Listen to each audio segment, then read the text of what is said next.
Bismillah. Sini. Itu dia. Wow. Itu apaan? Kita kasih solusi. Pak Tata. Alhamdulillah. Oh, alhamdulillah datang ke sini karena saya memiliki banyak gangguan-gangguan di tulang nih Pak sepertinya. Masya Allah. Dan ini kalau tadi ngobrol sama Pak Tata guys, ini buat para orang tua, buat para anak-anak dan lain sebagainya. Ya. Yang ternyata paling banyak itu dialamin adalah sakit pinggang tulang belakang ya. Low back pain bagian bawah. Bagian bawah pinggang tuh ya. Betul. Kecetit di situ. Kecetit di sini. Salah posisi angkat beban di situ. Sekarang ada model baru. Oke. Pintu tol itu bisa jadi kecetit tuh pinggang. Hah, kok bisa? Kita kelewatan nih. Mau nempelin kartu. Iya. Kelewatan. Mau buka pintu nggak bisa. Begitu kita tangan dikeluarkan dari belakang diklakson. Dut. Aduh. Kecetit. Itu bisa jadi model baru itu. Waduh. Kecetit cara baru guys. Cara baru. Lalu yang ketiga adalah banyak terjadi pada anak-anak ya. Anak-anak. Karena anak-anak kecil biasanya kalau jatuh tuh nggak ngomong tuh sama orang tua, takut dimarahin. Iya betul. Ketika anak-anak itu jujurnya di depan kita, tapi di depan orang tuanya nggak. Saya bilang, kakak jatuh ya? Iya kemarin. Bilang nggak sama bunda? Enggak bilang. Kenapa nak? Ntar nggak boleh main. Nah itu untuk bunda, untuk ibu-ibu nih, hati-hati. Anak-anak tuh diajak bicara ketika ada gejala yang tidak nyaman pada tubuhnya. Dimulai dari cara duduk dia. Oke, afwan Pak, dekatan dikit Pak. Cara duduk dia. Kemudian cara dia duduk, cara dia berjalan. Kemudian wajahnya tuh agak menahan meringis seperti itu. Biasanya anak-anak menampakkan diri seperti itu. Saya mendapatkan tadi pagi misalkan, tadi pagi. Ini anak rewel dari mulai parkir turun ke teras kita, ke tempat ruang tunggu kita. Saya akan dahulukan tuh anak itu. Ternyata apa? Jatuh, duduk. Tulang ekor, ya jatuhnya nggak terlalu tinggi 50 cm, tapi berulang-ulang. So ketika kita selesaikan, sebentar udah kita dibuat di seperti ini, kita mainkan sedikit, gitu. Alhamdulillah. Oke. Anteng. Oke, sebentar Pak. Kejadian itu udah menahun atau baru dia jatuh langsung ke tempat praktek atau geria sehatnya Pak Tata? Tidak, sebetulnya itu udah ada yang 2 bulan, 3 bulan, ada yang tahun, tapi berulang. Dipikir orang tua, ya udah anaknya nggak apa-apa. Tapi saya ingin katakan, di kejadian-kejadian seperti itu paling banyak ya membiarkan, menganggap sepele. Makanya kalimat-kalimat saya itu suka saya bilang, bunda jangan anggap sepele ya kalau anak-anak habis jatuh. Bukannya kita minta terapi, bukan. Pun mau terapi pun susah ketemu kita. Oke. Nah, korelasi ya betul ya. Padat jadwalnya sampai berapa Pak? 4 bulan. 4 bulan ke depan udah full. Ya, sehari berapa pasien? Hanya 20 saja. 20 pasien. Kita hanya harus memberikan sesuatu yang betul-betul ya. Oke. Tidak boleh sembarang. Nah, gini Pak Tata. Sebelum saya mau cari tahu ya. Kan tadi udah ngobrol-ngobrol juga intinya guys. Intinya lu harus denger penjelasan beliau tuh ya Allah. Kisahnya sampai akhirnya sekarang bisa krek. Ya, metode kretek-kretekin orang-orang, penyembuhan, dan sebelumnya bahkan Bapak ini pasien guys. Masya Allah. Pasien akibat eksiden nih, kecelakaan. Betul. Sehingga menyebabkan lumpuh. 2 tahun. 2 tahun lumpuh. Setelah itu melalui proses pengobatan atau mungkin dikretek-kreteknya itu di Malaysia. Di Malaysia. Iya. Oke, sampai akhirnya malah sekarang setelah belajar, mengajar dan jadi terapis. Masya Allah. Wow, dari pasien, dari korban bayangin, dari korban jadi membantu para korban. Betul. Ajib. Nanti kita cari tahu penjelasannya dari mulai kecelakaannya gimana ya Pak ya. Siap. Nah, penasaran saya sih sebenarnya gini Pak. Oke. Apa korelasinya anak kecil tiba-tiba abis jatuh, terus 2 bulan, 3 bulan ke depan kok rewel tadi. Oke. Saya penasarannya gini, terpanggilnya gara-gara apakah memang itu udah sakit yang berbulan-bulan dan menahun, sehingga ada habit baru di anak tersebut, gara-gara jatuh, mungkin kena tulang bagian mananya, yang tadinya mungkin dia kebiasaannya nggak rewel atau mungkin tiba-tiba emosional. Betul. Itu nyambung nggak tuh? Nyambung, sangat nyambung. Ketika anak-anak kita tiba-tiba diam atau nggak mau duduk, ada anak nggak mau duduk sama sekali. Ini pasca kejadian. Tapi kan berbulan-bulan. Iya betul. Jadi anak ini tiba-tiba katanya rewel, nggak mau diajak duduk nggak mau, dipeluk malah sakit kan kayak gitu. Jadi sebetulnya ketika terjadi benturan, ini anak misalkan lagi lari jatuh bek gitu, kita hanya berpikir pertanyaan orang tua rata-rata, berdarah nggak nak? Oh iya betul lagi. Berdarah nggak? Nggak ada tuh orang tuanya. Nak ada yang geser nggak nak? Ya enggak sih. Satu apalagi orang tuanya konten kreator kayak saya. Paling langsung awal, kenapa jatuh lu? Nah, ketika ini terjadi benturan, beban tubuh itu yang jarang orang perhatikan. Ya, nanti tangan mana yang digunakan untuk menahan, pinggul mana yang digunakan untuk menahan, lutut kah, pinggul kah, bokong kah, punggung kah, itu semua memiliki akibat terjadinya dislokasi atau pergeseran. Pergeseran karena di setiap ruas tulang ini ada saraf, maka saraf itulah yang mensarapi organ masing-masing akan terganggu. Oh, kalau saya tangkap artinya untuk metode di luar, saya nggak mau bilang di luar medis sih, bisa jadi ada medisnya juga sih ya. Betul. Tapi kan biasanya kan ada yang lewat darah, ada yang lewat otot tuh. Betul. Kan kalau lewat darah ada fasdu, ada bekam. Nah, kita melalui sendi. Sendi ya, bukan otot ya? Ya, sendi otot ya, sendi otot di sini. Ada sendi otot, kemudian ada kalau di bagian kaki ada ligamen, ada tendon seperti itu. Jadi kita fungsinya adalah mereposisi persendian. Reposisi sendi. Intinya itu ya, reposisi sendi. Ya. Kalau tulang ekor nggak bisa direposisi dong? Ya, tulang ekor itu biasanya kejadiannya kalau dia jatuh terduduk, dia masuk ke dalam atau miring ke kiri dan ke kanan. Dan ini adalah satu kekuatan yang akan membuat menjadi tubuh ini balance. Dia bisa berdiri tegak kalau dia lurus. Begitu dia masuk ke dalam, dia akan mohon maaf, dia jalannya agak seperti ini ke depan, seperti mau rubuh ke belakang. Nah, seperti itu. Inilah yang mengatur tubuh kita. Kenapa? Karena ini dengan hubungan dengan gravitasi. Ya, titik pusat balancing dari tubuh itu tulang ekor. Wah, masya Allah nih, berarti Allah ciptakan ini dan juga ada lewat hadis-hadis. Betul. Ya kan? Makanya tadi dikatakan di situ. Nih ada di buku ini ada hadis yang kita akan dibangkitkan dari tulang ekor. Hadis Bukhari ya? Iya. Satu-satunya tulang yang tidak akan hancur ketika kita dikebumikan, yaitu tulang ekor. Karena kita akan dibangkit dari itu. Oke, akan dibangkitkan dari tulang ekor. Nice. Ini guys, tipis-tipis dulu ya. Bentar, sabar. Kalau pengen denger ceritanya atau kisahnya Pak Tata ini luar biasa loh. Nanti tenang. Nih, dikit lagi nih ya. Saya penasaran nih adalah ini kan ada terapi tulang belakang dengan Krek Method. Ya. Tuh. Betul. Krek Method ini itu di kiri atasnya, di kanan atasnya ada tulisan Mas dari based on true story. Yes. Right. Oke. Nah, ternyata saya tadi baca-baca daftar isinya. Akhirnya ada yang mengundang mata saya di halaman 84. Misteri tulang ekor manusia. Tuh, tiada bagian dari tubuh manusia kecuali akan hancur dimakan tanah kecuali satu tulang, yaitu tulang ekor. Darinya manusia dirakit kembali pada hari kiamat. Hadis Bukhari ini, guys. Wah, masya Allah. Nah, terus di sini juga banyak ada bukan ilmuwan ya, tapi mungkin peneliti ya. Peneliti macam-macam. Ternyata dalam penelitiannya ini ada yang memotong tulang ekor dari sejumlah hewan melata lalu diimplementasikan ke dalam embrio organizer atau praorganisir pertama pada saat sperma membuah ovum bla bla bla bla bla, hasilnya tulang ekor. Oh, jadi dihancurin, dibakar, ditumbuk, direbus, maka dia tetap memiliki kehidupan di sana. Di situ. Intinya itu. Tuh, makanya menjadi kunci nih guys. Sebegitu pentingnya ruas tulang ekor ini. Ajib. Seperti itu. Tuh, hasilnya tulang ekor tetap tumbuh membentuk janin. Betul. Oh, jadi kalau tulang ekornya ntar difungsikan ke ini kan pusat produksinya di situ ya. Oh, oke. Tetap bisa berkembang biak tuh ya. Betul. Oh, zen. Kalau dalam penelitian itu saya baca. Iya, dari penelitian ini ya. Banyak yang menguji coba nih tuh. Hans Payman, ilmuwan Jerman. Wah, ini bukunya harus dipunyain nih guys. Penting loh di sini loh. Teori juga gitu kan, ada praktek sehari-hari juga. Perubahan dan di ekor. Bagian akhir sekali, kalau mereka yang ingin belajar terapi mandiri. Oh ini? Iya. Oh, ada gerakan-gerakan ya? Ada gerakan-gerakannya. Mantap. Tahan dulu Pak. Siap. Simpan dulu. Highlight dan ulasan-ulasan tipis banget udah saya gali dari Pak Tata ini. Siap. Yaitu menjadi pokok pembahasan kita kalau teman-teman nonton dari awal ini sampai akhir, teman-teman. Yuk kita mulai.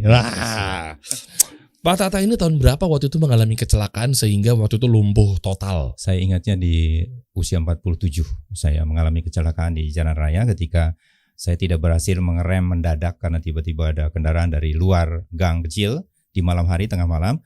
Saya ngerem, kemudian di depan itu ada toko material, so ban saya jadi melintir kan. Sementara dari depan itu ada bis-bis malam. Kemudian saya tidak mampu lagi, saya banting, masih nabrak mobil yang keluar dari gang itu. Yang hari itu terjadi tidak ada apa-apa, kecuali kaca pecah, kap mesin naik ke kaca, mesin pun masih hidup. Tapi ketika saya matikan mesin, tangan saya tidak mampu untuk mematikan, tangan kiri masih mampu. Artinya apa? Sudah mulai ada gejala. Ini saja. Oh, jadi waktu itu nabrak dashboard pas pegang setir. Betul. Itu perjalanan malam ke Cirebon. Ya. Itu tahun berapa, Pak? 19 tahun lalu. 19 tahun. Iya. Oh, beliau sudah praktek hampir 19 tahun. Iya, betul ya. Sejak sembuh saya praktek. Wow. Ceger. Qadarullah tiba-tiba kehantam bagian, maaf Pak, di kanan yang ini, bagian Pak. Sebelah ini. Ini agak hilang. Loh kok enggak ada, Yang ini Pak? tinggi. Yang ini tinggi, ini hilang. Coba boleh Pak dihadapin ke kamera, Pak? Ini. Tuh. Seperti ini. Jadi itu ke Kalau dalam. Yang ini tinggi, beda. maaf ya. Yang di sebelah kiri Pak Tata ini tangannya tinjunya ya. masih ada. Ini namanya apa sih, Pak? Ini tinju aja lah. Ya itulah ya. Yang di sini nggak ada nih. Yang ini nggak ada. Kenapa Pak? Pecah? Enggak, hanya bergeser masuk ke dalam. Oh, nggak bisa disembuhkan. Iya. Dalam arti tampilan ya. Kalau untuk fungsi oke lah. Fungsi oke. Sesekali ngilu masih ada. Oh. Tapi yang terjadi pada saat itu hanya itu. Tapi setelah 5 tahun kemudian ada gejala di kaki yang senantiasa mengganggu. Gejala itu adalah kesemutan. Maka hati-hati ketika kita merasa kesemutan dan pernah ada benturan itu masih ada sesuatu yang terjadi. Ternyata tahun ke-5, ke-6 kesemutannya nggak habis-habis. Tahun ke-7 saya sholat asar, saya ingat betul, saya tremor habis. Begitu takbiratul ihram saya tremor. Gimana tremor? Oke. Tremor. Oh iya. Getar, saya masih paksakan berdiri. Begitu takbir saya simpan di dada saya terjatuh. Sejak itu saya tidak bangun selama 2 tahun. Allah akbar, subhanallah. Jadi hati-hati kasus-kasus seperti ini, pernah pada benturan. Maka saya selalu nasihatkan kepada teman-teman, kalau pernah ada benturan tolong diperhatikan itu, jangan dibiarkan. Ya baik Pak Tata, itu kan akibatnya lumpuh ya. Tapi fase-fase itu ikhtiarnya apakah antum mudah menjalankan mungkin terapi atau mungkin biasanya kita tahu kan apa sih medis akhirnya, apa kang pijat gitu kan? Saya keduanya. Oh, dua-duanya udah dilakukan. Ini yang saya sebut crack method itu saya akan cerita sedikit. Saya dikirim oleh teman-teman yang empati kepada sakit saya. Misalnya Mas Dery udah kenal saya, Pak Tata saya kirim ya. Datanglah orangnya seperti mohon maaf ya, Arbina Ragawan, Raderai gitu. Datang kepada saya, Pak saya dikirim ini, saya mijit Bapak. Oke, terima kasih saya bilang. Dipijit Mas Dery. Baru kira-kira mijit 15-20 menit tuh. Itu 2 hari 3 malam saya gak bisa tidur sama sekali. Itu udah lumpuh ya keadaannya? Terlalu kuat, iya. Dalam keadaan saya tidak bisa apa-apa. Lumpuh total? Lumpuh total. Diam? Di tempat tidur saya. Makan, suapin istri? Disuapin. Tangan gak ada yang bisa gerak sama sekali? Tangan sebelah kiri masih. Kanan udah berat, sebaris. Wow. Jadi sebelah kanan. Bahkan kaki saya itu, yang ini di bagian bawah di ankle, saya sudah jatuh 2 cm tuh. Terlepas. Seperti terlepas bahasanya gitu. Ya, itu bismillah ya dengan terapi-terapi itu. Jadi orang mengirim kepada saya. Nanti ada anak muda imut-imut mijitin saya. Oke, enak gitu. Tapi saya rasa ya enak saat itu aja. Tiba-tiba anak saya bonceng seorang tua kakek. Dia bilang, "Bah, ini urutannya enak, Bah. Tapi antri. Aku ambil aja ke sini." Diambil. Saya diurut mungkin 15 menit saya tertidur Mas Dery. Padahal saya sulit sekali saya untuk tidur. Oh, jadi udah berbagai macam cara, udah ganti kang urut, kang pijet apapun itu namanya. Saya sudah 31 saya hitung. 31. Dan 31 itu saya tempatkan di sini. Bagaimana menjadi ramuan ini di halaman-halaman akhir ini. Di buku ini ya? Iya. Ini sebetulnya seperti aplikasi. Kalau ikutin saja gerakan-gerakan itu, ya melihat sekali lah ketemu saya gitu, lihat sekali, insya Allah ketemu. Saya mau cerita sedikit, mumpung saya ingat. Ada seorang pasien diantar sama keponakannya, cerdas dia, di depan beli buku, dia sudah daftar untuk 3 kali. Setiap datang, dia buka buku gerakan-gerakan ini. Dia melihat saya melakukannya, lalu dia bilang, katakan, saya setiap pulang dari sini Pak, saya kerjakan di rumah. Kepada saudara saya, hari ini saya akan minta diurut. Dia bilang itu, saya tidak ngantar paman saya minta diurut. Saya ingin merasakan seperti apa sih gitu. Dan ternyata dia sekarang sudah bisa. Wow. Itu artinya satu, ada minat, ada bakat, diasah, ada keinginan untuk menolong, jadilah. Seperti itu. Makanya itu saya kumpulkan Mas Dery. Oke. Yang keduanya saya ingin cerita, ketika saya dalam keadaan seperti itu, saya diajak teman-teman ke Malaysia. Untuk apa? Katanya saya akan diobati dengan tata cara urutan itu. Mereka belajar untuk belajar ini terapi. Dan tahu dari mana kalau ternyata ini Malaysia ini udah ikhtiar yang kesekian kalinya dan ini yang tepat? Iya, artinya gini, mereka dengan keyakinan saja mengajak saya atas dasar empati. Maka saya digotong sama mereka. 6 orang mengajak saya ke sana. Saya katakan, saya cuma jadi pasien. Hari ketiga, hari keempat, ketika saya merasa urutan ini enak gitu, saya katakan boleh nggak saya ikut? Tuan boleh tak saya ikut dalam kursus ini? Dia katakan, diketawakan satu ruangan. Bahasanya tuh gelak katanya. Wih, Tuan nak buat apa? Gitu. Saya nak buat, saya nak belajar. Saya bilang, Tuan nih kena dibuat orang, bukan kena buat. Saya bilang doakan, ini waktu duha, waktu mustajabah. Doakan saya sehat, saya boleh buat untuk banyak orang. Saya yakin aras Allah terguncang dengan doa mereka. Masya Allah. Saya ikut daftar, gitu. Singkat cerita, dari tidak sama sekali saya bisa berdiri, pada saat itu sudah mulai agak bisa duduk, gitu. Saya sudah mulai bisa berdiri. Ketika berangkat saya ke Malaysia, saya digotong, dipapah. Pulang tuh saya cukup 2 bahu teman. Dipaksa jalan walaupun agak mercing-mercing, saya sudah bisa. Sampai di Indonesia, saya dinasihatin dari Malaysia, dinasihatin sama guru saya. Dia kata, Pak Tata, dah cukup saya merawat Bapak, itulah ilmu saya. Dia kata, mudah-mudahan Bapak nanti menemukan di Indonesia. Saya dah dengar dekat Indonesia nih, ada seorang praktisi daripada chiropractic. Dia katakan. Tapi Bapak jangan tanya siapa nama, duduk dekat mana, nomor telefon berapa, saya pun tak faham. Bapak cari saja. Logika saya sederhana. Saya katakan, Tuan, Indonesia ni 3 kali ganda Malaysia luasnya. So macam mana saya nak cari? Dia kata, Bapak mohon sama Allah. Nanti Allah tunjukkan. Masya Allah. Pencarian tu 6 bulan Pak. Sampai ketemu itu tempat. Tempatnya tempat apa? Chiropractic. Di Kelapa Gading. Namanya apa? Nama chiropractic. Chiropractic. Kiro tulisannya gimana ya? Chiropractic. Chiropractic. Iya. Terus saya datang, singkat cerita saya datang, deal lah dengan mereka ya, dengan angka yang wah Masya Allah. Deal untuk di terapi saya. Melanjutkan. Berapa harganya tuh kalau boleh tahu? 19 tahun lalu sudah 15 juta untuk 8 kali pertemuan. Wow. Saya harus ambil 3 package, 1 package 8 kali pertemuan, 8 kali 3 24 itu 45 juta. Tapi Allah kasih saya pertemuan ke-6, ke-7, ke-8 saya sudah bisa berdiri dan normal. Alhamdulillah. Itu. Tapi apa yang terjadi Mas Dery, ini ada yang unik. Kenapa saya ingin rangkum lagi? Kenapa kemudian saya mengumpulkan urutan pada buku ini? Karena kalau di chiropractic itu ngacak. Kita datang tuh tanpa ada nak ninu, langsung bup gitu. Saya mau takbir aja nggak sampai. Begitu posisi tadi yang dilihat, itu saya nggak pakai ini, pokoknya pada tak miring, hajar, gitu. Saya mau takbir, Allahu Akbar, nggak sampai. Apa dia kata? You punya istri keluar dari ruangan ini karena you teriak terlalu kencang. Saya dengar tapi saya tidak bisa bicara. Saya bahasakan itu, saya pingsan. Agak lama saya baru bisa bicara. Dia bilang, sorry ya, tadi agak sakit. Dia bilang, satu sisi lagi katanya. Ini sakit tuh. Oh, yang tadi yang sakit. Kalau yang ini enggak. Ajaib. Yang ini 2 kali lebih sakit. Yang keduanya tuh 2 kali lebih sakit. Saya nggak dikasih tahu kalau itu sakit banget. Masya Allah. Yang seperti ini saya bilang, inilah pengalaman-pengalaman yang kemudian saya gabungkan. Kenapa harus ada urutan? Saya urut dulu sebelum saya cracking.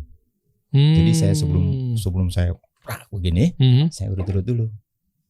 Ada kru yang mengurut dulu. Jadi kita sudah sedap. Ya, jadi belajar dari pengalaman. Yes. Sama analoginya ketika misalnya kita mau belajar ilmu digital marketing. Kadang ada yang mentor-mentor itu berat banget tuh pembahasannya. Betul. Tapi ketika memang ada satu orang yang belajar dari itu, ilmunya diserap, lalu dia bukukan, atau dia ngajarin lagi ke orang, lebih mudah. Betul. Karena dia belajar pengalamannya. Ini satu yang gua dapetin tuh tadinya tuh ribet banget nih. Oke, coba kita nonton videonya sebentar guys ya. Kita lihat nih ya. Nanti baru Pak Tata cerita lebih lanjut. Kira-kira sudah berapa pasien atau pengalaman-pengalaman apa dan yang paling banyak diminatin tuh yang mana gitu kan, dari penyakit-penyakit yang mereka alamin. Mana Pak video yang paling berkesan? Ini yang terakhir aja. Yang ini? Boleh. Ini sakitnya apa Pak? Ini frozen shoulder. Apa itu? Dia seorang kameramen. Shoulder ini? Frozen shoulder. Iya, bahu. Shoulder sini ya. Terus? Dia sulit ngangkat. Jadi, kameramen ya. Disentuh aja sakit. Dia akan ngangkut 15 kilo setiap saat. Untuk tools ya, untuk apa? Alatnya ya? Alat-alat. Biasanya kan itu kan ada kayak spider. Betul. Gitu-gitu kan? Semua lengkap.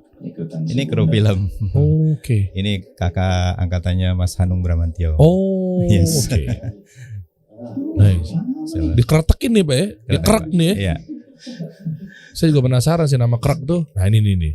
Ini apa ini? Ini nih kita angkat untuk menaikkan shoulder di sini. Itu suaranya seperti itu. Kalau tadi disentuh sakit gitu. Berikutnya nih sudah mulai berkurang. Oke. Coba stop. Tadinya disentuh sakit tiba-tiba udah enggak tuh. Ya. Yang ini juga nih yang tengah nih. Ya. Yang tengah nih. Ini kenapa nih gangguan pinggang? Pinggang. Sakit pinggang tuh paling banyak tuh. Pinggang dan leher. Sabar, banyak. nih banyak penonton kita nih ahlinya sakit pinggang nih. Apalagi selesai pandemi kan. Mereka semua di depan. Wah ini kan? Pinggang bahu. Banyak kerja di laptop, betul. Di komputer tuh. Betul. Atau mungkin anak-anak santri kita nih. Ya, banyak yang duduk di bawah. Duduk di bawah tuh. Ya, jadi anak-anak pondok pesantren dia di usia gini, Mas Dery, di usia memasuki balik, anak-anak perempuan, 9 dari 10 penderita skoliosis adalah wanita. Lah, kok? Dan kejadiannya itu dia ciri yang paling nyata ketika dia masuk kepada waktu menstruasi pertama. Apa hubungannya, Pak? Nah, itu satu genetika. Yang kedua, anak-anak pondok biasa belajar di bawah. Makanya saya selalu nasihatkan kepada pondok-pondok, tolong anak-anak diberikan meja pendek di bawah. Jadi jangan terlalu menekuk begitu. Kadang semakin kita bungkuk semakin enak semakin tuh. Asik tuh. Mereka nggak mau diganggu. Iya, kan di lantai gitu kan, yang hafalannya segala macam tuh. Saya orang teknik, jadi kalau struktur itu dibengkang terus, dia kebentuk menjadi habit. Habit mengubah struktur. Ketika struktur berubah, bagian-bagian ruas ini kan satu saraf, satu organ. Satu saraf, satu organ. Yang kuning ini? Saraf, ya. Oh, oke. Saraf semua. Mulai dari otak, mata, hidung, telinga, bahu, ke tangan, terus ke dada, bagian rongga atas, ke bagian perut, wilayah pencernaan, ke kaki bagian bawah. Semua dikawal oleh ruas tulang belakang. Ini saya bengong loh. Tadi beneran itu, Pak? Nggak asal sebut doang. Betul, ada di buku nanti. Coba ulang, Pak. Sama nggak coba nih? Dari sini. Mulai dari otak satu, kedua ke mata, ke telinga, ke geraham, ke bawah, terus mengikuti apa yang ada di wilayah sini. Oh. Dia mengawal itu. Makanya kalau Mas Dery tadi saya pegang sedikit, itu tidak hanya di jempolnya Mas Dery, dia akan sampai ke wilayah leher. Guys, jadi saya tuh punya 2 kendala nih. Umur saya 33 tahun. Saya 65. Enggak ditanya soalnya. Ada orang ngumpetin umurnya gitu. Bapak luar biasa nih. Jadi gini Pak Tata, saya tuh punya 2 kendala. Satu, saya tuh bungkuk, Pak. Nggak tahu habit dari zaman dulunya. Karena waktu saya sekolah waktu di Al-Azhar kan ya tadi yang Bapak bilang misalnya tiap pagi mungkin tadarusan apa segala macam gitu. Saya cenderung tuh bungkuk. Kalau digini tuh malah agak sakit sini nih. Kok dipaksa. Ya pokoknya bungkuk satu. Dan yang kedua ini nih udah menahun. Kalau istri saya di sebelah kanan jempol, kalau saya sebelah kiri gara-gara di peletekan itu loh. Peletekan itu kan gas ya Pak ya? Gas sebetulnya. Bukan tulang ya? Ya tulang yang ditekannya tulang, tapi dia ada pergeseran sendi yang diisi oleh gas. Jadi bunyi-bunyi seperti bulb. Bunyi, itu tuh gas. Ya, seperti bulb itu. Tahu untuk wrapping barang-barang online. Seperti itu kita pecahin. Kalau sudah dipecahin sudah hilang, nggak ada lagi. Nanti nunggu sekian lama baru ada lagi. Oh gitu. Coba ya kita nonton videonya dulu. Kalau nggak sakit sepertinya saya lanjutin dikerekin sama Bapak nih. Coba dong yang kedua dong Dan. Cek dulu dong. Kalau tiba-tiba sakit kan gitu. Coba yang itu yang kedua. Coba play. Ulang.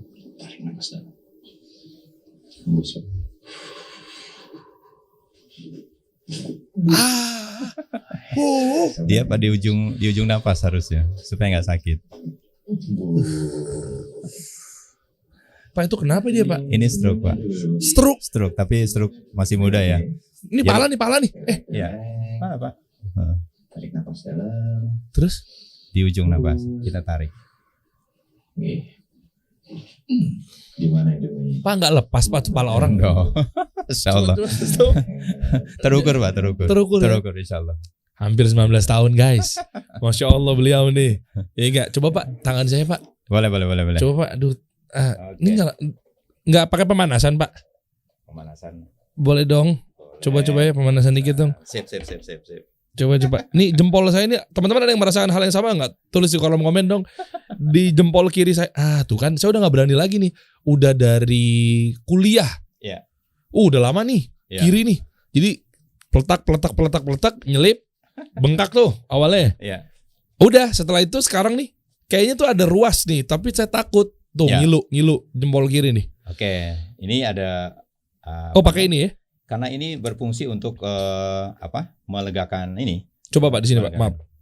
Ini untuk sebetulnya ini crack Starbio ini untuk menyambung patah tulang. Tapi saya gunakan sudah lama untuk seperti ini. Seperti gangguan-gangguan yang sangat kaku seperti itu. Coba dong. Kita bisa lancarkan. Boleh. Oh, jadi tinggal disemprot aja coba. Ini modok yang udah kebuka. Oke. Nih, jadi ini tinggal disemprot doang. Disemprot. Kalau keseleo patah tulang? Tetap harus dimainkan dulu. Ini untuk sirkulasinya, membaikan sirkulasi. Oh, ini nih. Iya. Boleh betul. Pak, coba Pak. Betul. Coba dong Pak. Minta tolong Pak ya. Ya, siap. Oh, Masya Allah nih, Pak Tata jazakallah khair. Masya Allah. Saya oleh sedikit biar agak nyaman. Olesnya pun di sini supaya enggak berantakan. Oh, ini. Sip. Gini. Perasaan saya nggak enak ya. Orang lain ngantri.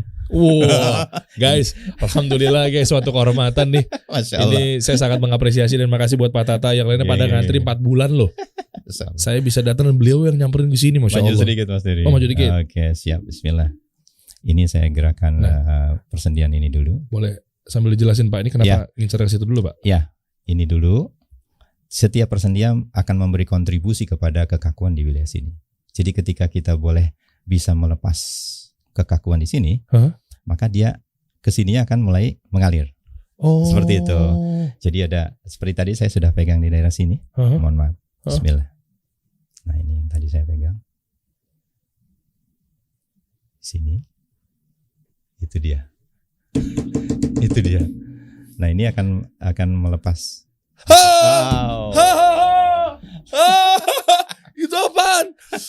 Jadi kok gereng gitu sih Pak? Betul. Itulah ketika kita sentuh bagian yang memang bukan di posisinya, kita reposisi ke posisi sebenarnya, nanti sakitnya akan hilang. Saya betul sedikit. Bismillah. Relax. Jamnya ganggu nggak? Boleh coba dulu ya. Tadi apa ya? Naik. Ini Mas, indikatornya gini lah. Ini dulu. Ini saya pijit dulu supaya tahu segitu sebelumnya.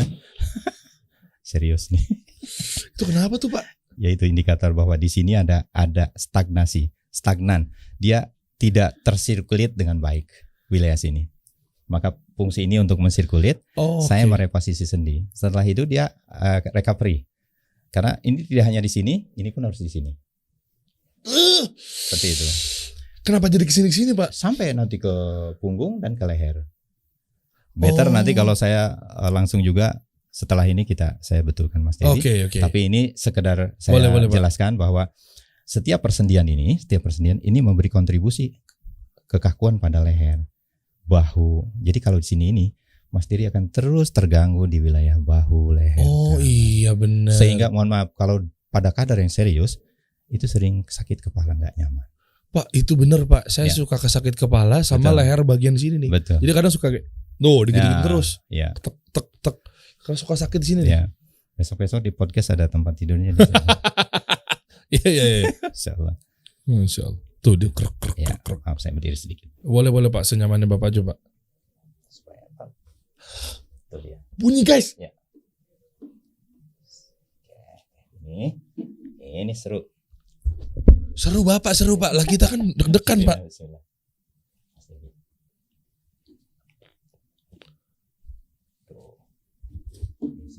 Ya apaan Pak? Ini sendi kita bisa dibuka-buka gitu Pak? Bisa. Direct Mas. Oke.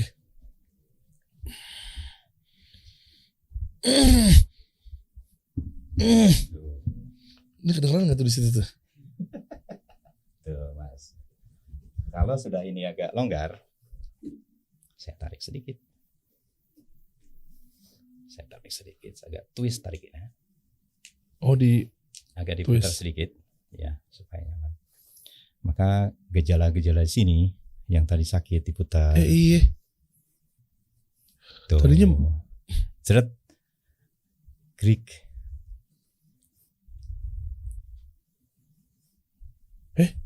Bisa ke belakang tadi nggak bisa diapa-apain loh. Ya, nanti kita sempurnakan di sini Mas. Oh iya. Kira-kira gitu. Oh iya. Siap. Tadi ini sakit, sakit. Udah dari kuliah terus. Aduh, udah lama banget deh. Iya. Tapi saya nggak berani ngapa-ngapain kan karena takut bengkak. Gak apa-apa, itu bisa dibetulkan. Oke, Masya Allah. Insya Allah. Tuh. Bisa ke belakang tuh sekarang tuh. Oh Masya Allah Pak Tata. Masya Allah. Tadi diputar-putar tuh Sakit. Iyalah. Nggak, orang saya nggak berani ngapa-ngapain. Nanti kita sempurnakan di sini Mas. Oh boleh Pak. Ya. Oh begitu. Ternyata ada korelasinya antara sangat, sini sangat. ke sini. Terakhir sekali saya cracking di leher. Oh. Seperti tadi. Ada yang di leher. Ini masih dari pinggang. Semua perlakuannya sama. Dari bawah dulu sampai ke atas. Oh oke.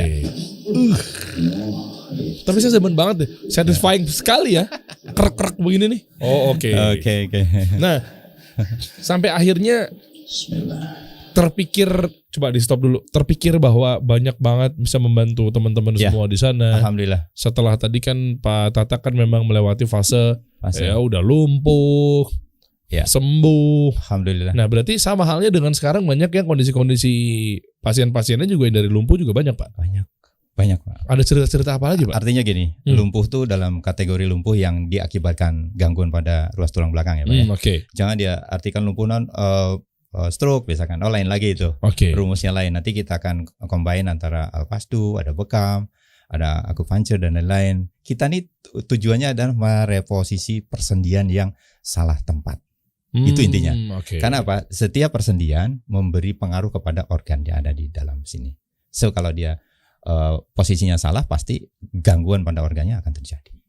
Apapun bentuk gangguannya.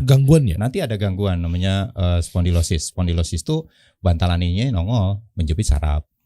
Bantalan-bantalan ini. Yang ini nih. Iya, bantalan ini. Nanti ada yang nonjol. Nonjolnya kalau ke sini oke, agak aman. Ke belakang, ke saraf ini. Itu yang kemudian orang merasa panas terus-menerus. Sakit, begitu gerak sakit gitu. Oke. Ini yang saraf kejepit itu bukan? Ya. Kecetit lah apalah istilahnya. Itu bahasanya HNP ya, tadi ada SNP itu. Hernia nukleosis purposis. Artinya saraf kejepit. Bahasa kampungnya. Iya betul.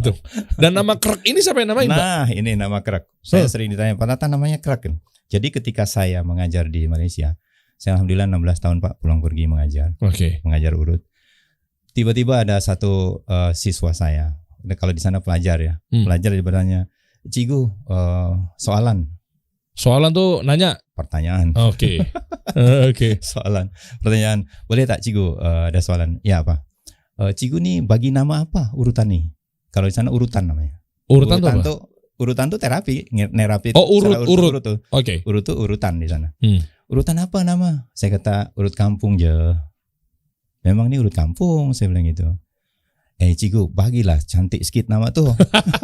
Saya kata dah cantik dah nih. Saya bilang urut kampung. Tak cantik tuh, dia bilang gitu. Bagilah sedikit modern, kita nih milenial, dia bilang gitu. Oke. Saya tengok apabila Cigu buat tuh, buat leher, buat di punggung, buat di pinggang, ada bunyi krek-krek macam tuh. So macam mana kalau kita buat nama ini terapi ini crack method? Saya umumkan tuh ke kelas tuh. Oke, yang lain bagaimana? Saya kata accepted Cigu, boleh lah, cantik tuh. Itu dari situ namanya. Dari situ. Dan crack method ini memadukan antara, boleh saya katakan, timur dan barat. Karena apa? Karena saya setelah saya diterapi di Malaysia, saya diterapi oleh kiropraktik. Dan sepertinya kiropraktor ini paham kalau saya pernah belajar gitu. Dari gerakan-gerakan. Nah, maka saya memadukan antara dua itu. Urutan yang 31 orang yang mengurus saya itu, saya rasakan dan saya tuangkan pada buku ini. So kalau orang sudah sebelum saya cracking, kru kita akan mengurut dulu. Mas Diri misalkan datang ke sana, kita akan lenturkan dulu sampai betul-betul lembut, baru kita buat cracking. So dia nyaman, dia tidak menakutkan. Nggak bisa langsung tiba-tiba eksekusi. Bisa saja, tapi nggak nyaman. Semua bisa dilakukan, tapi nggak nyaman. Apakah metode krek ini juga sama seperti penyakit-penyakit yang memang sifatnya dingin? Ya, misalnya kan kalau kita tahu kan keseleo kan sifatnya panas. Betul. Patah tulang dan lain sebagainya. Kalau dingin misalnya flu, lembab, batuk, itu juga bisa Pak? Nah sekarang ini mekanisme orang datang ke tempat saya. Yang pertama, jauh-jauh hari dia akan mengirim foto lidah. Selain ronsen, foto lidah. Terus, kenapa lidah? Lidah itu adalah cermin daripada organ keadaan tubuh kita. Nanti ada orang, misalkan nih Mas Dery, usianya sudah 69. Dia ada ronsen. Didapati di sana, misalkan sudah mulai osteoporosis, grade 1, sudah ada grade lagi, grade 1. Lalu saya lihat foto lidahnya, dingin sekali. Sifat dingin itu bisa dilihat dari foto lidah. Dingin. Sifat tubuh itu dingin. Dari pucatnya foto lidah. Nanti ada yang sifatnya lidahnya merah, sifatnya panas. Saya ingin kasih contoh yang paling mudah. Mas Dery ketemu seorang sahabat, badannya kecil. Oke. Tapi malam-malam dia buka pintu lemari es. Dia minum minum air dingin. Padahal kecil badannya. Kita yang agak gedean itu udah menggigil dengan suhu udara itu, suhu air condition itu. Okay. Tapi dia masih buka itu dan minum es. Itu tipe panas. Dia akan mencari yang dingin. Kebalikannya ada orang tengah hari siang bolong, dia cari air hangat. Itu tipe dingin. Hah? Padahal siang-siang tuh ya? Siang-siang tipe dingin. Nah, apa hubungannya Pak tipe panas tipe dingin? Oke, saya akan kembalikan. Siapa yang boleh diberikan herba A? Ya tipe A. Siapa yang boleh diberikan herba B? Ya tipe B. Herba misalkan, herbanya satu, sama-sama untuk tadi flu. Flu diberikan kepada orang yang panas. Flu diberikan kepada orang yang tipe dingin. Itu berbeda. Oh gitu. Jangan sampai nyuwun sewu. Kita kenal hadis Habatus Sauda. Iya. Sifatnya panas. Orang sariawan di mulut. Penjual herba yang tidak belajar, dia mengatakan, oh kasih ini aja karena ini menyembuhkan semua penyakit. Hadisnya betul. Tapi ilmu untuk mengamalkannya yang belum ada. Oh, ikhtiarnya salah. Maka dia masukkan Habatus Sauda kepada orang sariawan. Apa yang terjadi? 3 hari melepus semua di rongga mulut. Oh gitu guys. Kebalikan sekarang. Orang lagi menggigil dingin. Ada minyak zaitun nih. Namanya minyak, sifatnya kayaknya hangat ya. Padahal dingin. Diminumkannya minyak zaitun itu bersendok-sendok. Apa yang terjadi? Semakin menggigil dan pucat. Yang salah zaitun, Habatus Sauda, hadis Rasul? Bukan. Bukan dong. Karena mau beramal itu adalah ilmu. Ilmunya yang belum ada sudah jualan. Ya. Mantap. Itu Mas, jadi soal panas, dingin dan seterusnya, mekanisme datang kepada kita melihat dulu. Lidah tadi ya? Ya. Padahal mau dikerek tulang, ngeceknya dari lidah. Sementara lidah itu tak bertulang. Oke. Itu gimana tuh? Sekarang gini, orang datang dengan, misalkan udah konsultasi dengan kita, dilihat kita, wah ini lemah sekali energi. Bisa tahu lemah energi dari mana? Dari mana? Dari lidah juga. Nanti ada tanda-tanda, titik-titik tertentu dari warna, dari bentuk. Nanti Mas Dery suka melihat nggak? Misalkan ada orang dengan cetakan gigi di sekitar lidah. Cetakan gigi itu gimana? Gigi, seperti bekas giginya tuh nempel. Di sini tuh bergerigi. Oh iya. Ada pernah tahu. Itu salah satu organ yang melemah. Kenapa hubungannya sama gigi nyetak ke lidah? Betul, nyetak ke lidah karena organ itu melemah, maka ditandai oleh dalam ilmu timur itu ditandai dengan cetakan pada gigi. Nanti ujung lidah, kalau lidah rata-rata kan bulat ke depan. Ini tiba-tiba masuk ke dalam. Oh, kayak ngebelah gitu. Kebalik. Nah, itu hati-hati dengan organ jantung. Kan seperti itu. Jadi ada ilmunya, Mas. Oh, bukan itu kelainan dari lahir, Pak? Bukan. Bisa berubah suatu saat tiba-tiba langsung masuk ke dalam gitu? Bukan bisa berubah. Kalau dia bawaan memang dia langsung begitu jadinya. Diobatinnya gimana? Solusinya? Diobatinnya kalau dia bawaan bukan berarti kan. Oke. Tapi kalau misalkan seiring dengan usia kita melihat bagian itu berubah gitu. Berarti yang kita waspadai adalah yang akan kita berikan herbanya, yang akan kita lakukan manipulasi di sekitar sininya, itu adalah arah-arahnya ke wilayah jantung. Tapi kita nggak klaim, sakit jantung bisa kita obati, bukan. Ikhtiar kita adalah mereposisi, menguatkan organ, baru ketemu tuh sinkronize, Mas.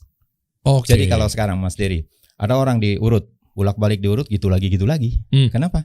Karena kita nggak paham siapa yang mengawal urat otot sendi berada pada tempatnya. Organ yang mana yang lagi-lagi balik lagi melet lagi. Saya pulang dari safar 5 hari tidak dengan istri misalkan. Kopi dong, misalkan saya ada kopi nih. Oke, boleh nih. Kopi kan ya. Kopi dong. Ondi. Karena saya tahu kalau habis pegal-pegal lelah saya minum ini. Melet dulu kan. Melet dulu. Nggak bisa, kopi itu nggak bisa. Minum yang lain dulu. Kita ada kopi beberapa. Dia bilang minum yang lain dulu. Kenapa? Terlalu lembab. Jadi harus dihangatkan dulu. Loh kan kopi kan sifatnya hangat. Ada di atasnya ini lagi yang lebih hangat. Apa itu? Ada kopi kita namanya apa ya? Kopi lanang. Ada kopi wedok namanya lucu. Kopi lanang, kopi laki-laki. Ya. Kopi wedok, kopi perempuan. Kopi Wedo yang tidak boleh diminum ketika laki-laki di luar rumah. Serius. Kenapa itu Pak? Aduh. Bisa krrr. Ya. Oh. Memang semua konsep Mas. Dan tidak bisa diberikan. Ini resepnya dengan lidah. Jadi semua kita jual-jual ini resep pakai lidah Mas. Nah, kopi Ondi ini adalah kopi apa nih? Kopi Ondi ini kopi untuk otot dan sendi sesuai namanya. Ondi, otot dan sendi. Nah, Apa isinya? Creamernya pakai susu kambing, gulanya adalah gula aren. Di samping itu ada herba di dalamnya yang menghangatkan tubuh. Emang kambing kenapa susu kambing itu buat sendi? Kan lebih bagus. Buat lebih hangat. Sifatnya hangat. Susu kambing hangat. Oke. Kalau susu sapi agak asam. Oke. Maka kita pilih susu kambing. Buat memperbaiki sendi. Betul. Di samping perintah kita minum susu kambing. Oke. Boleh nih kayaknya nih. Boleh. Udah LP POM MUI lagi nih. Insya Allah sudah. Masya Allah, crack method. Kopinya sang maestro. Nanti kita cobain dong. Merupakan ramuan minuman siap saji perpaduan hasil olahan kopi, creamer, gula aren. Sip. Oke, sehingga menghasilkan minuman yang segar alami. Ya. Boleh banget. Kalau Mas Eri sering nongkrong begini, minum itu, Masya Allah. Wih, contoh misalnya kalau saya juga kadang suka perjalanan jauh nyetir. Itu. Saya Jakarta Jogja saya masih setir sendiri. Saya kadang kalau begitu kelar dari mobil udah nyetir, turun tuh. Iya betul. Gitu. Ngulet dulu. Kita nggak pakai ngulet Mas. Masa? Turun langsung jalan. Semenjak minum gini nih. Masa sih Pak? Insya Allah. Nanti kita coba. Baru juga nih kopi Ondi. Kopinya Pak Hendy ya? Oh bukan ya. Kira untuk otot dan sendi. Otot dan sendi. Iya, jadi mudah mengingatnya. Kopi Andi, kopi untuk otot dan sendi. Mantep tuh. Otot juga harus kuat. Harus kuat. Otot kuat ketika mau beraksi. Iya. Suami istri misalnya. Sendi juga harus kuat. Siap. Main gas-gas aja sendi lepas gimana nih? Pak dari lidah gimana? Pak saya penasaran. Boleh cek lidah saya nggak? Apa mungkin nanti di off air? Di sini bisa ketahuan ya? Di off air aja nanti. Di off air ya. Sebab ada. Nah inilah yang kadang-kadang mohon maaf nyun sewu ya. Terapis itu tidak sembarang. Ini apalagi nanti konsumsi publik. Ada rahasia-rahasia pasien harus kita jaga. Maka itu saya ajarkan kepada teman-teman yang belajar. Satu, yang pertama, paling utama masuk ke tempat saya itu adab.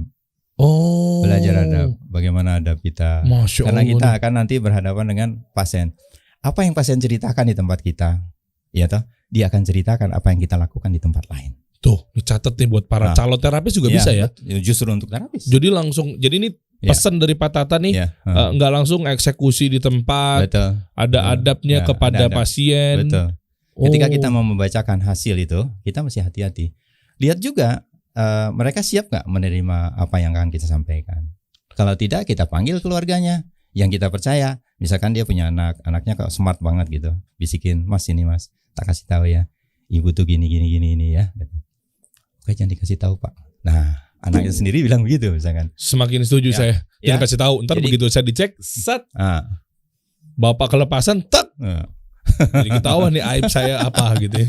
Masya Allah. Nanti enggak ke arah itu, tapi ke arah fungsi-fungsi daripada organ. Mana yang masih sangat baik, mana yang perlu mendapat perhatian. Dia bukan sakit ya, terganggu bahasa saya tuh.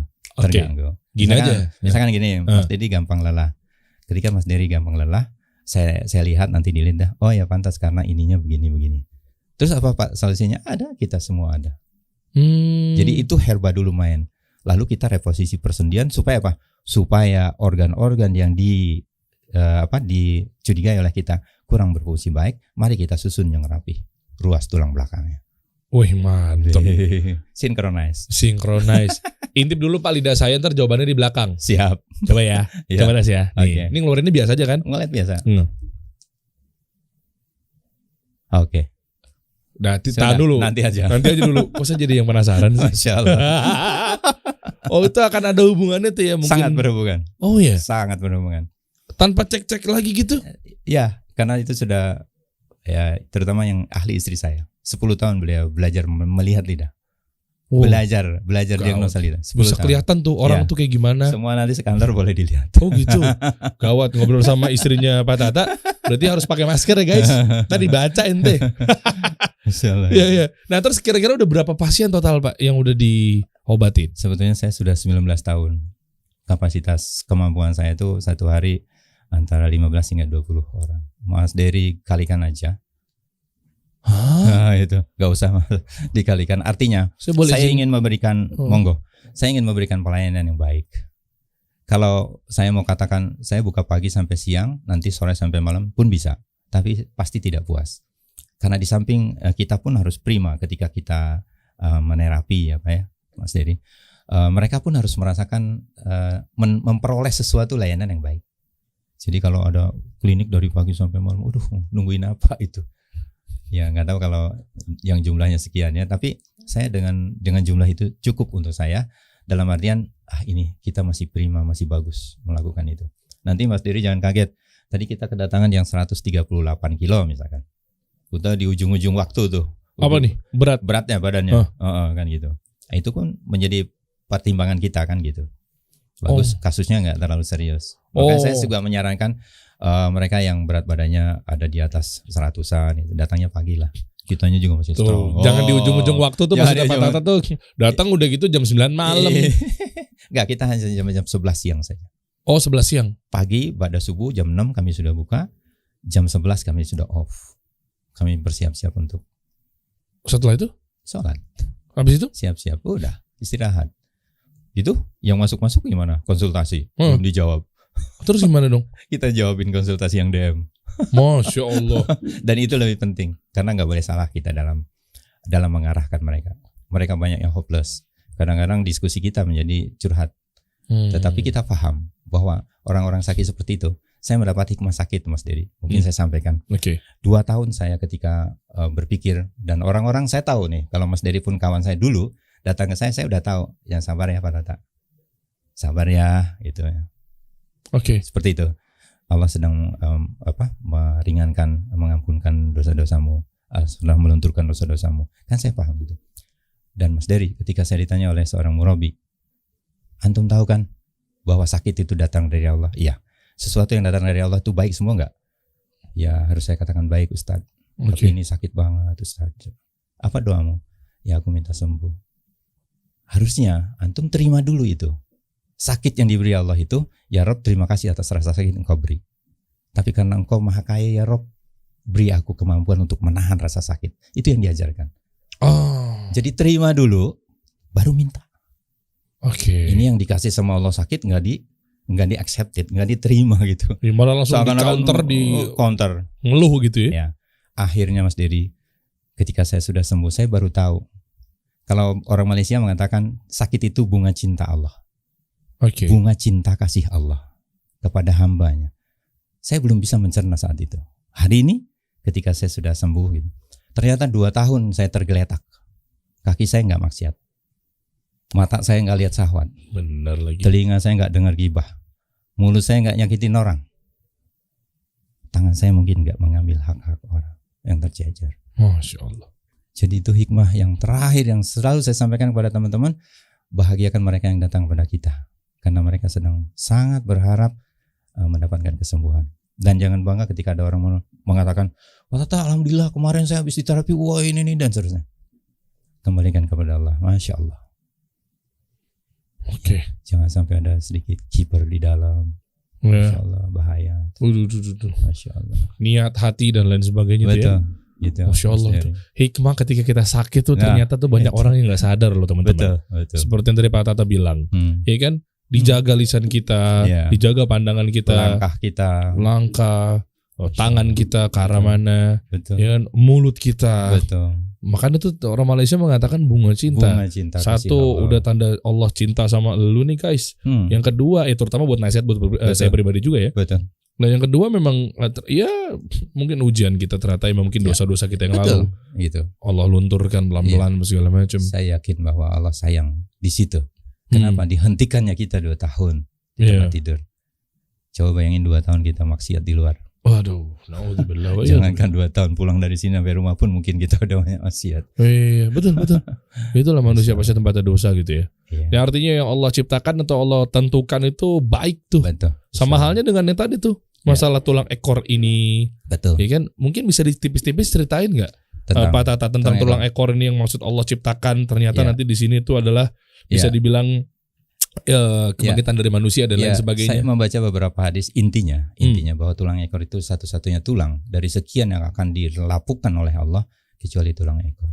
Karena dari situlah kita kelak akan dibangkitkan. Oke. Itu dari situ. Kemudian mungkin korelasinya apa dengan kesehatan tulang? Ya kita mengingat bahwa ada satu hal, ya dia mungkin itu yang akan menyimpan memori juga di situ. Apa yang dilakukan? Pernah nggak dia disedekahi misalkan dengan 2 rakaat sholat duha? Saya pun waktu belum tahu dan belum sakit, nggak peduli sholat duha itu sehingga saya buat rezeki. Tapi begitu saya sakit cari tahu, ketemulah hadis bahwa bersedekahlah engkau kepada 360 ruasmu sebagai sedekah pada ruas tulang. Iya, sahih. Masya Allah. Oke. Gitu. Terus apa yang kira-kira dampaknya ketika menjalankan kita bersedekah dengan tulang ekor dan lain sebagainya? Saya rasa kesehatan yang Allah akan beri ya.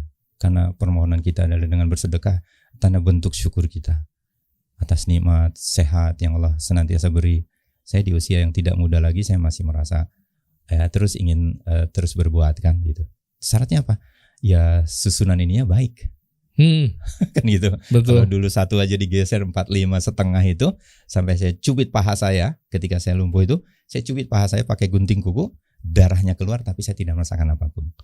Sampai segitunya, segitunya Pak? Bayangkan. Mohon maaf ya, punggung saya udah hampir kubitus. Kubitus apa? Itu radang, seperti mau radang. Sudah mau melepuh. Kenapa? Berbaring di tempat berlama-lama. Oh iya, lembab ya. Oh bayangkan. Jadi begitu Pak ya. Ternyata kalau saya pengen tahu edukasi lebih lanjut adalah ketika ada permasalahan di sini, dicubit pakai gunting kuku atau dibedarahin itu keluar, tapi kok nggak sakit? Nggak sakit. Kenapa tuh? Boleh tahu teknisnya nggak Pak? Artinya sudah baal kan gini Mas. Kebal. Jadi kalau ini nutrisi, energi, sirkulasi darah, cairan, nutrisi yang harusnya dialirkan ke kaki, ya terputus di sini kan, terhalang di sini. Kalau untuk, mohon maaf, sudah mengecil kan kaki ke bawah. Ya oke, mengecil. Maksudnya dia terbentikannya sama apa gitu loh? Sarafnya putus. Ini bergeser Mas. Ini saya bawa yang nggak digeser. Boleh. Ini bergeser set gitu. Ini yang kuning ini. Kuning ini. Ini terhimpit Mas. Ini adalah alur untuk kontrol kepada kaki. Ini alur untuk mengontrol gerak, menekuk, menggerakkan seperti ini, merasakan. Di sini terputus atau terhimpit. Jadi dia tidak ada yang bisa lewat ke sana. Ketika dilakukan terapi, balik ke sini, dia ngalir lagi. Oh gitu. Seperti lahan yang sedang diairi, tiba-tiba ditutup alirannya.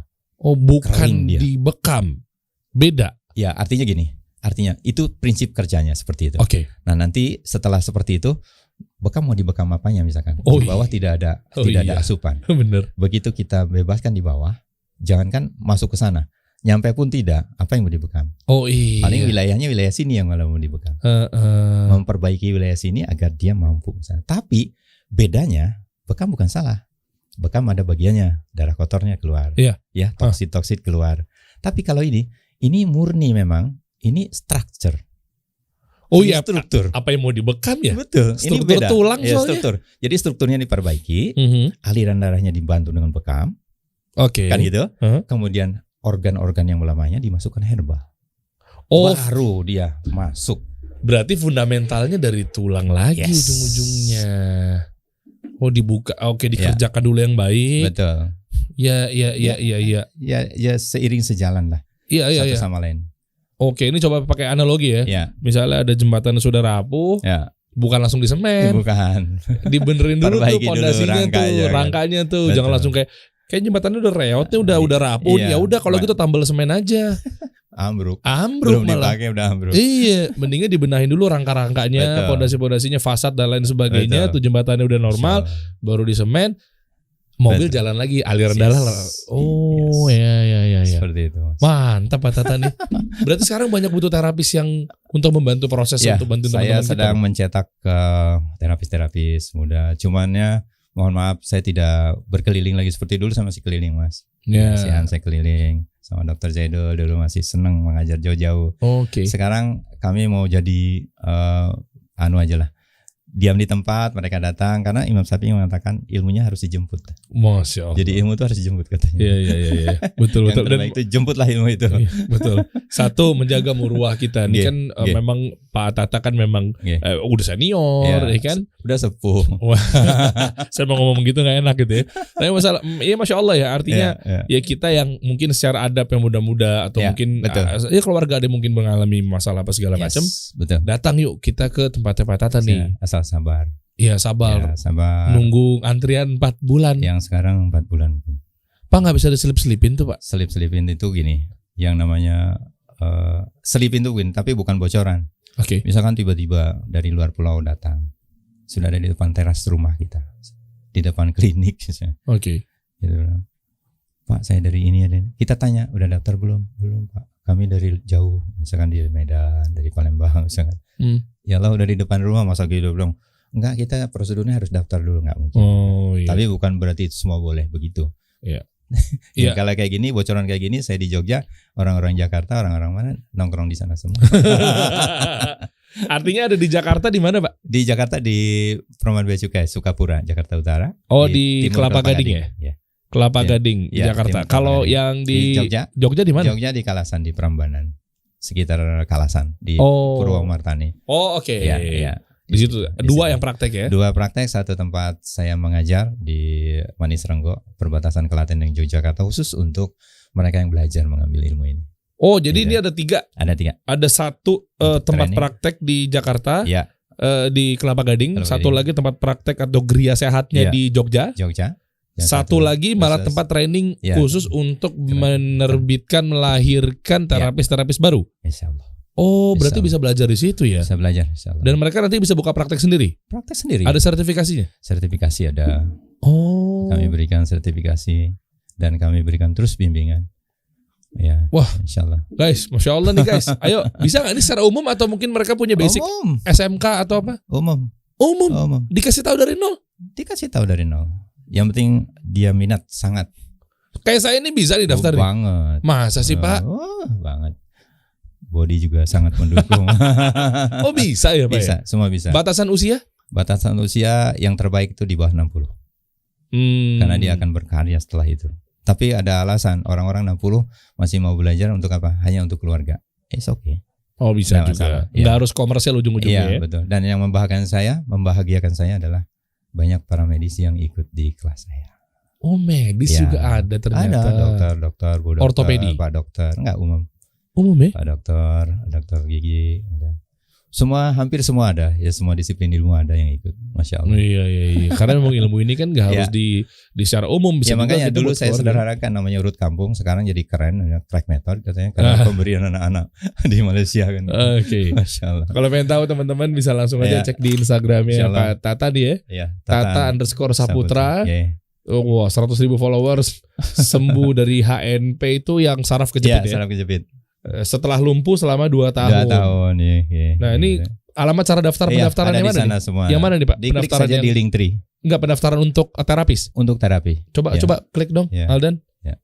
Pengen tahu nih. Coba klik. Ada dokter-dokter juga pada ikutan medis. Alhamdulillah. Oh, masya Allah. Coba. Follow link. Coba. Saya mau tahu tuh larinya berarti ke WhatsApp atau kemana? Ke WhatsApp. Ke WhatsApp ya? Ke WhatsApp. Jadi lintrinya berarti nanti ada beberapa. Betul. Ada YouTube, ada ini. Oh, oke. Coba kita tungguin nih ya. Jadi nanti startnya dari umur berapa Pak? Boleh belajar ya? Bagusnya lulus SMA lah minimal.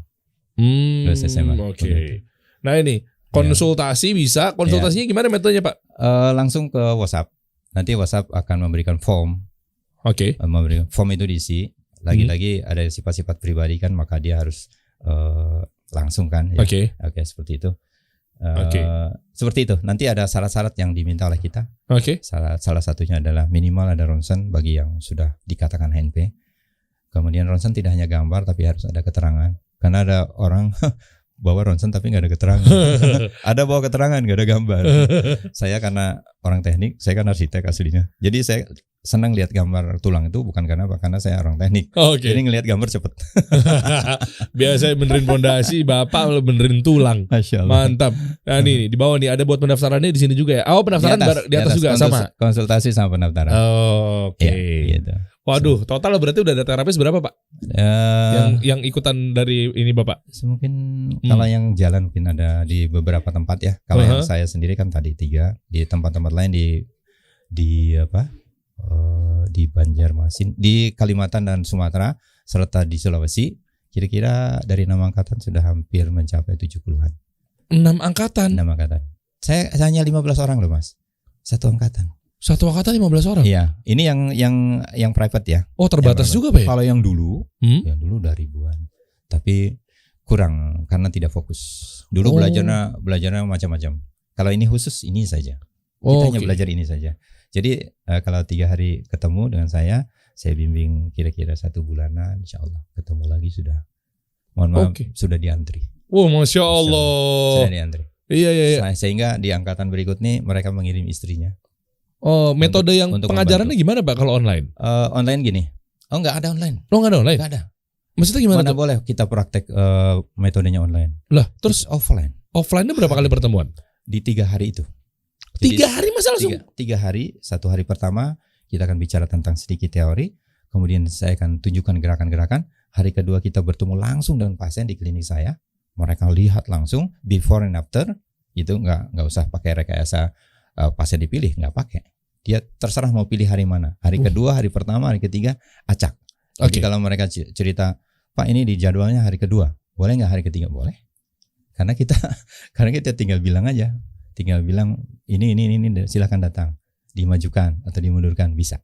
Nah setelah itu ada grup yang akan mengawal dia. Mereka harus mengirim 20 video minimal ya kepada kita untuk saya koreksi. Oh jadi dia coba meraktekin ke ya, baru itu online yang itu yang bimbingannya online. Oh misalnya ke mahromnya atau ke adiknya, ke kakaknya. Paling mudah saya katakan yuk datang ke masjid.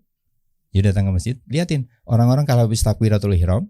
Yuk kebetulan masbuk, liatin tuh orang ada yang miring begini, ada yang begini, ada yang mohon maaf ya. Itu Iya betul. Nanti bahunya lurus, badannya ke sana seperti lagi ngobrol sama sebelahnya bengkok ke sini kan gitu. Liatin deh Mas Dery kalau misalkan